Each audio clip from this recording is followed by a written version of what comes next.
An introduction to Karl Barth to fans of Jordan Peterson.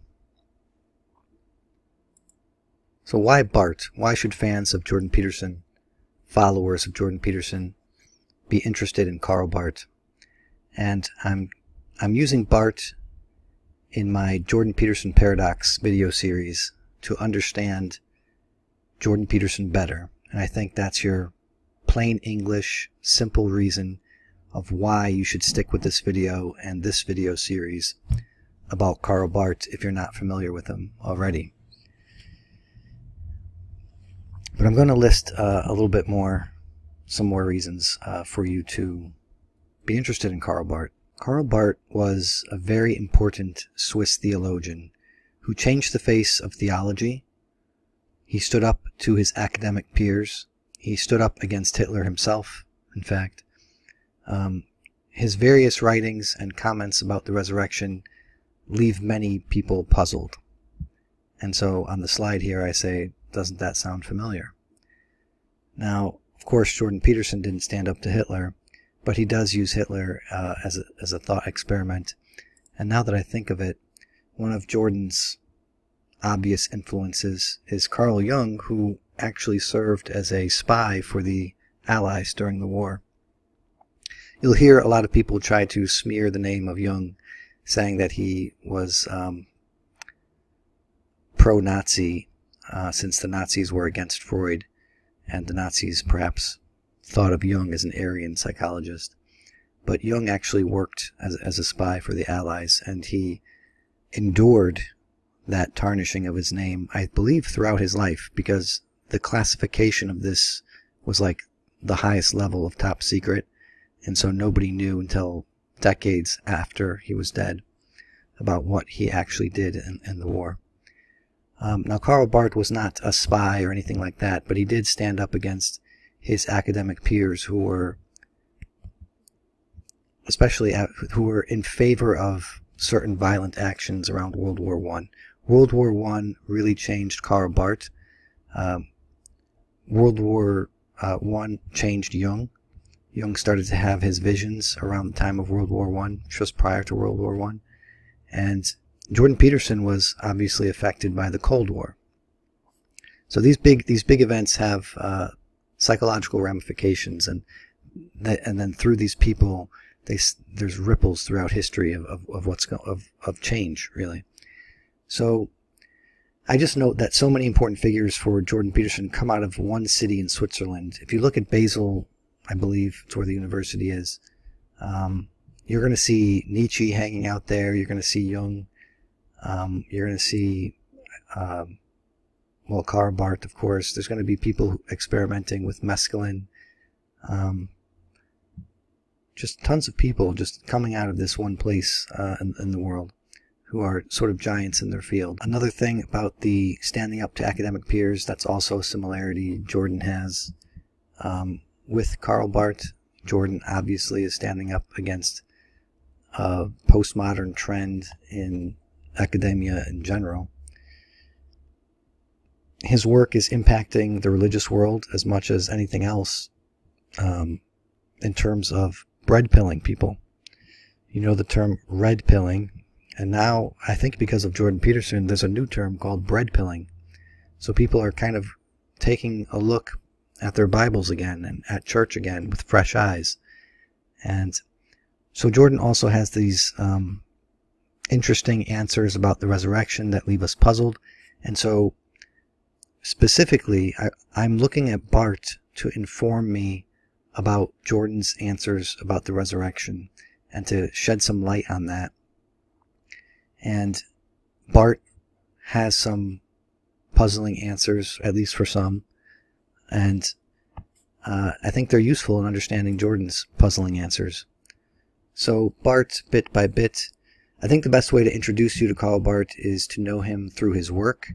Now his work is voluminous, so don't be too quick to judge his theology if you happen to hold something particularly dear and think he's trampling all over it in one particular quote that I might bring up, because I have to break things out of their context for the sake of time. He has written thousands of pages, and his sentences themselves, as you'll see, go on and on and on, And of course, it's in German, so it's translated into English, so there's a little bit of awkwardness, but I still think it's very good.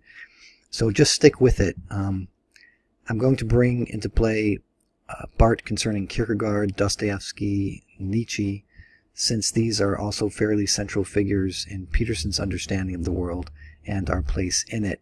It's my hope that this linkage is enough to keep you interested in exploring Barth with me as I update this series of videos whenever I have time, basically, because I'm already committed to 3 days a week with Mo Meaning Mondays, Westworld Wednesdays, and Fearful Symmetry Fridays. So anything else I have time for, I'm going to try to do, like updating the Peterson Paradox video series, updating the Metaphor and Epistemology series, and now this Karl Barth series, which is going to focus firstly on his epistle to the Romans, his commentary on the epistle to the Romans, which I believe came out in 1919 or 1920, somewhere around there. And again, World War I really shaped his understanding of theology at the time. Alright, so I think this is starting with, I think Nietzsche is going to be mentioned in here somewhere. So again, if you're a Peterson fan, you're going to be in this, maybe just to see what we're talking about regarding Nietzsche and Kierkegaard and Dostoevsky. And I hope you get interested in Barth through this exposure of his ideas. I'm just going to warn you that maybe if any of you are not that religious and you hear religious talk, you think it's just woo talk. But it's not woo. You have to try to understand it. You have to put in some effort.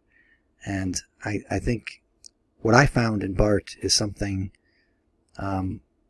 bordering on the poetic. Maybe it is poetry. Maybe it is poetic. I don't know. But it's definitely theology. But I got a very poetic sense of theology from him. So again, I'm going to start right here. I think it's, I forget what page this is from. Maybe I cited it at the end. The more men are aware of their own insecurity and find themselves, under the poignant influence of Christianity, unable to kick against the pricks and to forget that they are men, the more is their attention fixed upon the world by which they are encompassed, the more certainly do they recognize their solidarity with it, and the more passionately do they seek to penetrate its secrets. If this be not so, how can we explain that strange and modern desire to understand the glaciers on whose brink even Goethe stayed his march, the desert, the North Pole, the bottomless ocean, the trackless air, the abyss of the infinitely great and the infinitely small, nature's vast millions of years, the many tiny wretched futilities of the history of men, and the absurdities which congregate and exercise themselves, so competent observers tell us, in the occult subconscious marsh, land of our non-existential existence. Were men themselves unbroken and self-sufficient, and had they lived in the bright sunlight of directly apprehended truth, they would not long to know and to experience such things as these.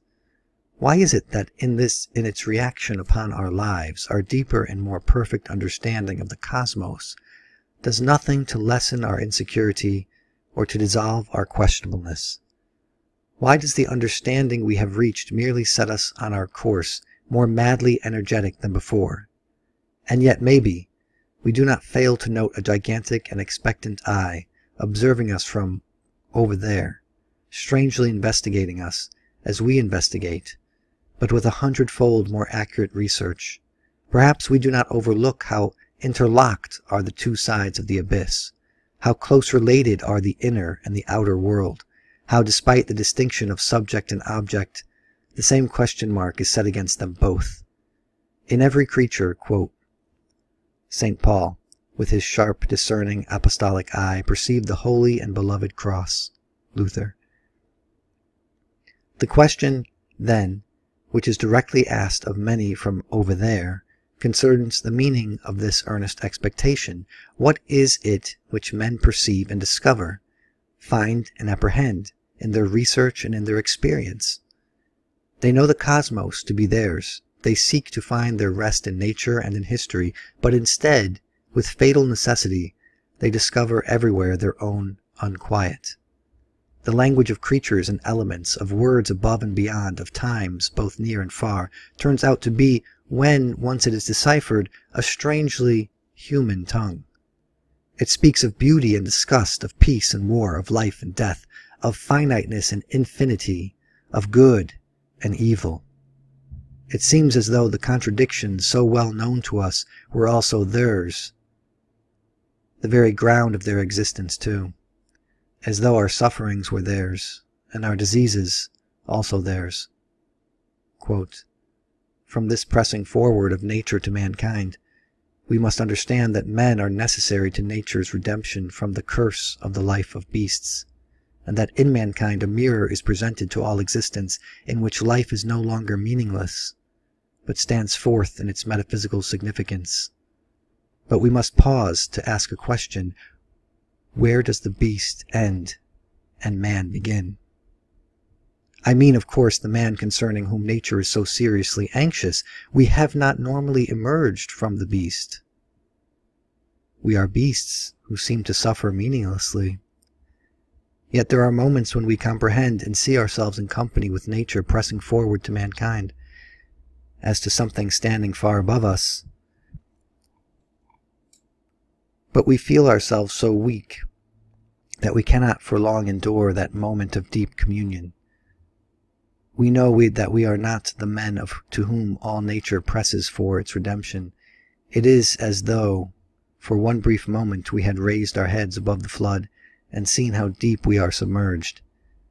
And even so, we have not raised ourselves by our own power." End quote. That's Nietzsche.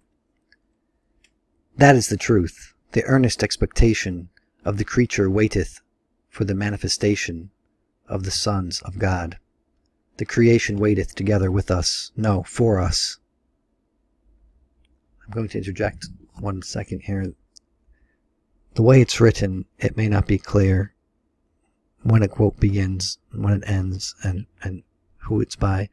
But if I did try to say quote and then end quote and who it's by. So that was a fairly long quote from Nietzsche there. And it's all written on the screen. If you're just listening to this, it is all written on the screen. So I did copy it for that purpose, so you can see the beginning quotes and end quotes and who he's quoting.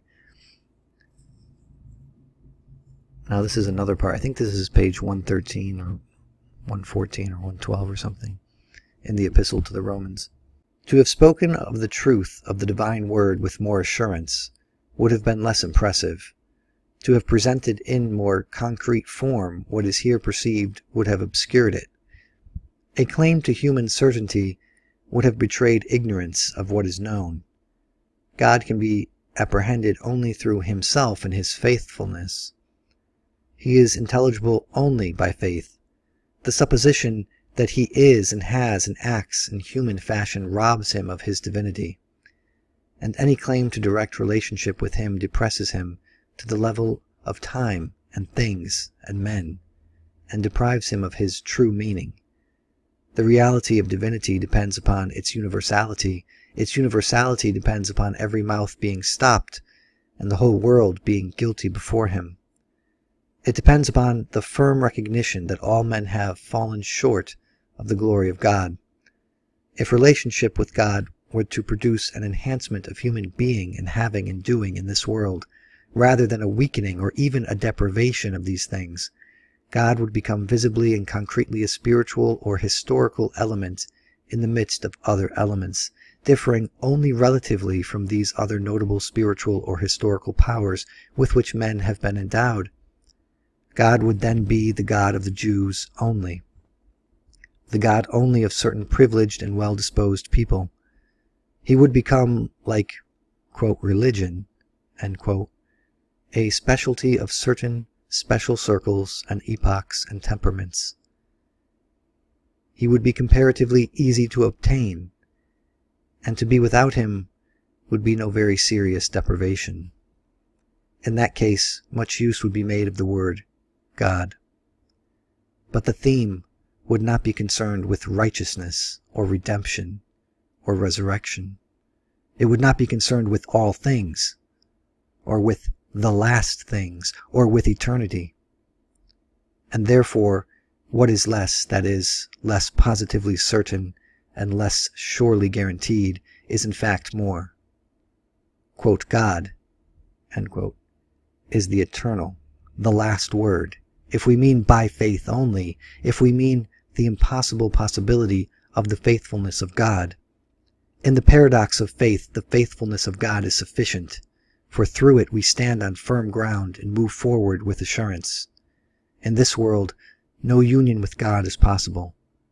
It then becomes clear that God is the God of all men, the God of the Gentiles and of the Jews.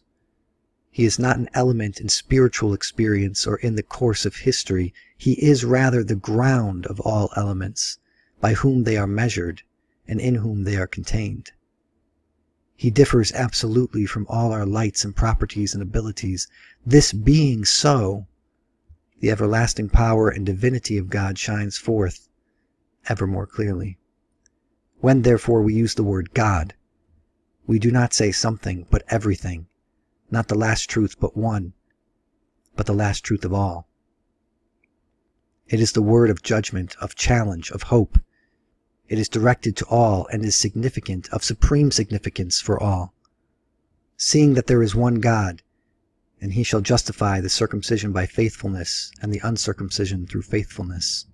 In place of the plurality of things which seek to be important in themselves, in place of all the derived divinities which usurp authority in this world, there is manifested in Jesus the oneness of God. And the righteousness of God, which is known only by faith, is the reality and life and personality of the one Creator and Redeemer. In Jesus is to found the frame of reference for the coordinates of eternal truth, by which, on the one hand, things which normally repel one another, men and men, are held together, and by which, on the other hand, things which normally are mutually attracted, God and men, are distinguished. In the light of the crisis, God is known and honored and loved.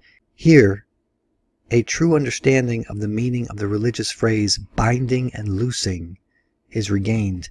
The vast distinction between God and man is their veritable union. Because time and eternity, the righteousness of men and the righteousness of God, here and there are completely disassociated in Jesus, they are also in him comprehended and united in God. All law, all human being and having and doing, the whole course of this world and its inevitability are a signpost, a parable, a possibility, an expectation. For this reason, they are always deprivation and dissatisfaction, a void and a longing. But once this is recognized, there appears above them all the faithfulness of God, who forgives by condemning, gives life by killing, and utters his yes when nothing but his no is audible. In Jesus, God is known to be the unknown God. In the light of this crisis, also the deepest unity of men with men is apprehended, and we regain a true understanding of the individuality, of the historical and personal peculiarity, of the real advantage of each single man. The especial abilities of each individual are not destroyed, but realized when he is related to his true purport, which is impossibility. The personality of each man is not destroyed, but established by the deep disturbance of this not yet, and this no further. The universal challenge of faith is the creative word which calls men into existence out of the chaos of independent personality. It deprives the circumcised and the uncircumcised of their several boastings. It raises the sinner from his depth and dethrones the righteous from his height. If they stand before God by faith only, they both shall, for their present condition is not yet their future rest in God, be justified. The faithfulness of God is where faith is. The advantage begins where boasting ceases. This is forgiveness, redemption, and the new creation. But we know, when we pronounce this, that we are speaking of a possibility of which we are ignorant, a possibility which, and we must repeat it again and again, can only be believed in. This will be the last reading I'm going to do for this introduction to Karl Barth from the Epistle to the Romans. And how can anyone hope in God who has not bowed himself altogether before God? And how can anyone bow before God who does not recognize that I also am an Israelite of the seed of Abraham, of the tribe of Benjamin? I also am the grand inquisitor, the betrayer, the disobedient opponent of God. I also, under the pretext of serving God and man, set out to protect men from the presence of God. I also am that mature person who, being perfectly aware of the true issue, makes use of what he has heard and apprehended, simply in order to conceal from himself and from others the truth that honor must be paid unto God. Whoever we are, we must lay down our arms, for we are the church with all its appurtenances. We are most questionably engaged. We are marked men. We have embarked upon this or that religious enterprise, even if it be upon a religion which we have ourselves invented. We are Jews or Catholics or Lutherans or Reformed. We have already been warned against side-stepping from one to the other. We mount all kinds of pulpits or sit under them. And we have failed as laymen and as theologians, as parish priests and as professors. We trundle along the broad track of some venerable Christian tradition, or along the narrow way of some new Christian fellowship. We think we understand the tragedy, or is it a comedy, of this busy, cumbersome existence, of this standing or sitting or trundling along. We have heard what Kierkegaard said about it all, and we agree with him. Every day we sigh over this, I also am, over its power and glory even more than over its pain and weakness. We hope that we are not unmindful of its ambiguity, and that we bear witness to its questionableness in all we say and do.